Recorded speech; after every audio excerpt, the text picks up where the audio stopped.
I want to explore three themes in respect of investing in student housing.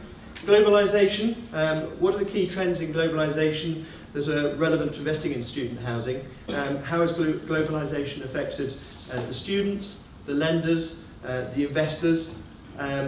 Sector investment criteria, I want to look at what the key investment criteria is, specifically for investing international investors in student housing. What do investors actually want and look for when acquiring assets in the sector? And finally, I want a little look at Amsterdam. Where does Amsterdam sit in the European investment context? What are some of the benchmarks that we ought to be looking at against perhaps one of its key competitors? So, globalisation. Firstly, it's very much an international conference. I think possibly it's true to say it's the first student accommodation international conference. What are the trends in respect of globalisation? Well, I think I would comment that this unique asset class is occupied by students coming literally from all four corners of the globe, and yet the robust dynamics are recognised and valued by some of the world's largest financiers, and they are supporting an increasingly international investor marketplace. So I want to look at those three areas, and starting initially with this graph here, which just, if we take student global mobility first, this is about student global mobility and the story that's been told over the last decade. The graph shows the number of students studying outside of their country of origin. Very simply, since 2000, the year 2000, the number of international students that study outside of their country of origin has doubled. That much is known. The critical question for us is, will that trend continue? So, sorry, it's a bit jumpy. There we go. This is something from the OECD. The OECD recognised that not only has the number of international students doubled in the last decade, but in their view, it's going to double again within the next decade. So the OECD projection is that by 2025, there'll be 7.6 million international students. I think you have to step back from that and say, well, is that common sense? Is that what you'd expect? Well, if you line up factors like the continuing growth of international travel, the reduction in the cost of international travel, the volume of international flights rising year on year, importantly as well, the rise of the middle classes and the new wealthy in China, the Middle East, Russia, India, Indonesia, and then overlap that against the global economic downturn and the importance that education has, then, and also the international recognition of degrees from across the world, then you draw a fairly inescapable conclusion that global student mobility is a long-term trend. And that's pretty important for the investors underneath this.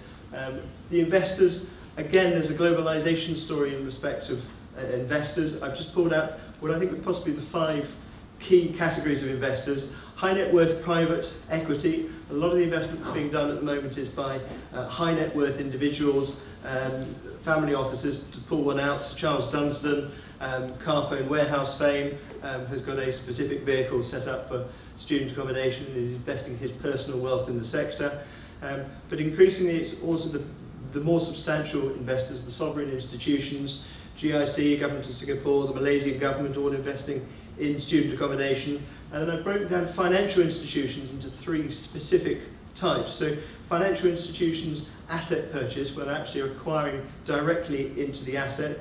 We'll be hearing from Vincent a little later on today about the very, very sizable investment he's made, but also institutions such as L&G, Aberdeen Asset Managers buying directly into leases and into university covenants.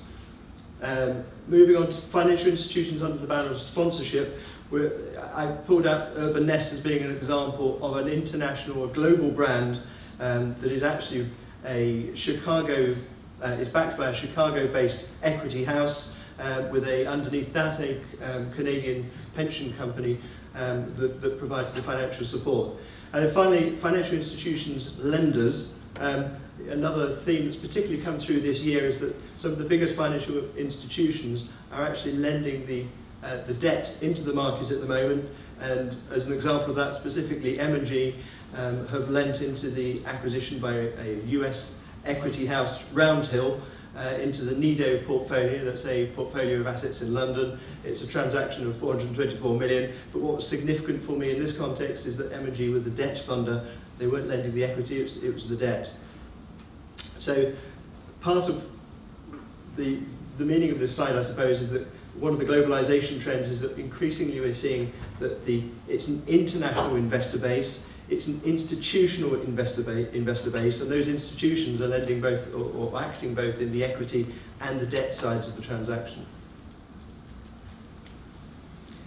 So globalisation, global student mobility is a trend that has really only just started, I think. It's not peaked and is about to fall back. It's reasonable to expect that international student numbers will have doubled again by the class of 2020.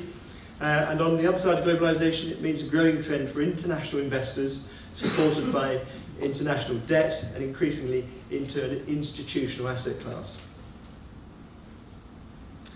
Moving to sector investment criteria, what do the international investors actually want? What are their investment criteria in the sector? So, three elements to that, I think. First of all, global cities, and this is quite an interesting one.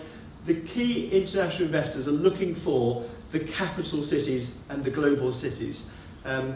There are some exceptions. I perhaps might throw in Lyon or Manchester as being examples of secondary cities, number two cities that the international investors are excited by. But fundamentally, at this phase of the market, they're after the global cities. And that doesn't necessarily mean that they're getting the best deals, but it means that they're gathering portfolios that are picking the very best in their markets. And I think it's possibly a demonstration of the immaturity of the sector that at the moment they are looking only at, they're focusing in on those global cities. If we move over to outstanding universities, very much the money is trying to chase the universities, and they're after the quality of the universities, the global academic reputation those universities have. They're after the number of institutions in any one capital city. They're looking at the total student population, but very much they're focusing in on the number of international students. And why is it that the international students are so significant to them and so important? Well, they obviously have the highest need for accommodation. Quite often they come from the most affluent and wealthy backgrounds. They increasingly seem to have a very high expectation for the quality of accommodation that they want and need, which very often isn't provided for in any form in the local market. And I suppose it's also true to say that concerned parents will pay for the brand and the security when sending their child abroad. Moving on to risk, the first element of risk, economy, we can't deny that the underlying economic circumstances are significant to individual investors, but I think it is also true to say we can overstate the importance of that. And I think it's the academic performance that the international investors are really after.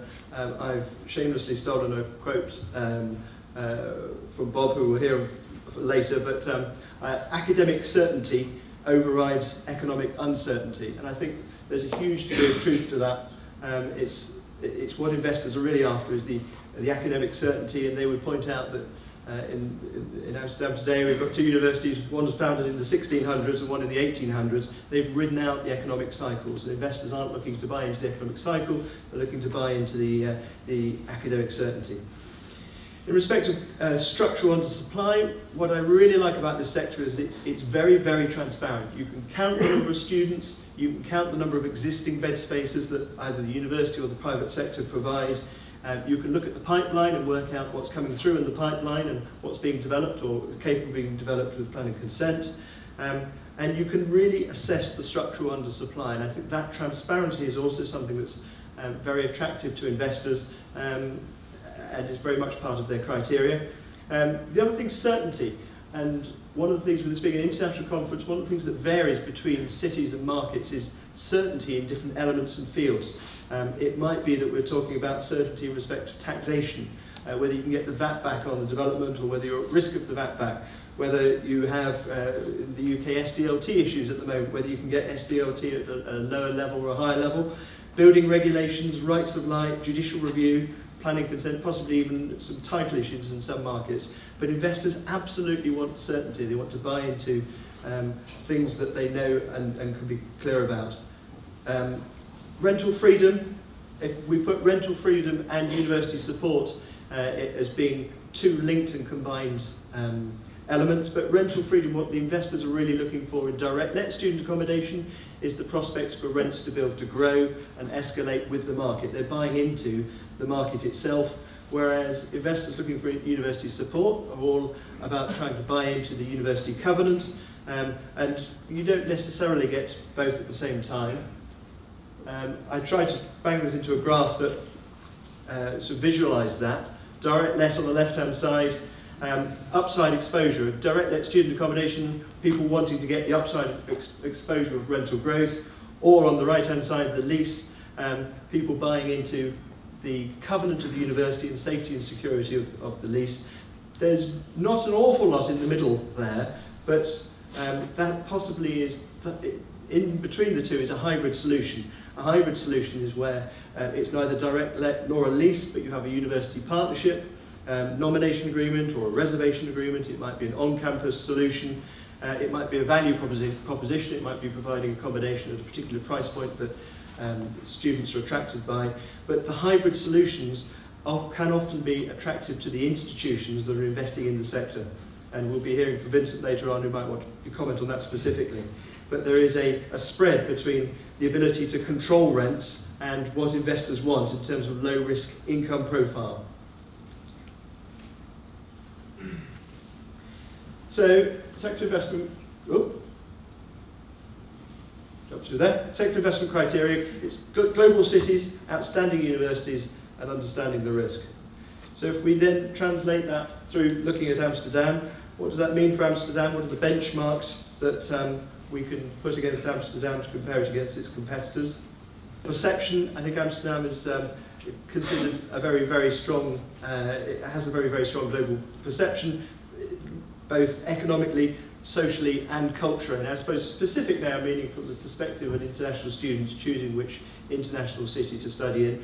There are indexes for these things, and the quality of living index that Mercer produced is a global quality of living index. Amsterdam scores highly on that, it's 36th, and the same people also provide a cost of living and learning index. Amsterdam scores very highly on that, I would say at 18th.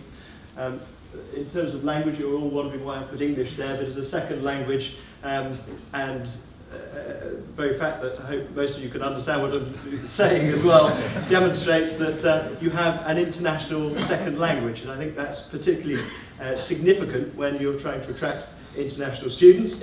I've put some stats here as well in terms of the global academic reputation. Amsterdam performs very strongly there with two outstanding, globally outstanding universities, a strong volume of students, together with a good number of international students. The structural undersupply in the market is demonstrable and known and recognised. I've come on to two final points about rental freedom. I've put there, it's a complicated story. I think if we look at the point system or the hotel arrangement, there are ways of getting rental freedom, but at the moment it's very, very complex, which is one of the reasons we're having the conference in the very first place. And again, on university support, we could say no more than that the market is not characterised by university support at the moment. There's a discussion about whether university support is even available, but certainly at the moment it's an immature situation. If we then move over to look at Paris, Paris is arguably the key global competitor in Europe. Global perception, I would say Paris is perceived to be a key global city. It's a strong, powerful city in global terms.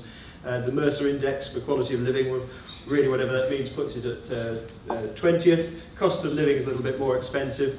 I think, although I may be shot at by anybody here from France, I think French is a weakness as a first language in respect of attracting the broader number of international students. There are specific advantages, but in terms of the, I think that's a possible weakness to the French system, but they have 16 outstanding, globally outstanding universities in Paris, and one of the biggest student populations on the planet, 38,000 students, full-time students, of whom 40,000 or 17% are international students. That's a massive draw in terms of the number of international students that are being pulled in, and it's a demonstrably acute undersupply in that market. And Paris has some advantages, arguably, in terms of rental freedom, but then again, it's still relatively limited in terms of university support, and perhaps its biggest weaknesses are its planning system. So if we put all that through in terms of a ranking, we've talked about rankings earlier on as being something we're keen on, like Frank also keen on ranking. We've got a ranking here of the top European capital cities, well, all cities actually, top student investment destinations across Europe. Paris comes out number one, largely because of the high volume of students, both total number of students and proportion of and total number of international students. And then Amsterdam comes in 10th on that list. If we just move on, and I am closing, I think I'm almost within 15. I think that the final closing comments I wanted to make was that in terms of looking at Amsterdam and the horizon of 2020, it's a fun, dynamic, ambitious city. It's very forward-thinking, possibly the key to unlocking the potential of the market by 2020, particularly in the context of the regulation that you operate under, is looking at how the ways that are available to working with universities, hybrid relationships, recognising that triple net leases, full repairing and insuring 30, 40-year leases may not necessarily be available, but there are other solutions where you can partner with universities to create low-risk income flows, and low-risk income flows are what investors, international investors and institutions are really, really seeking. So thank you very much. Thank you.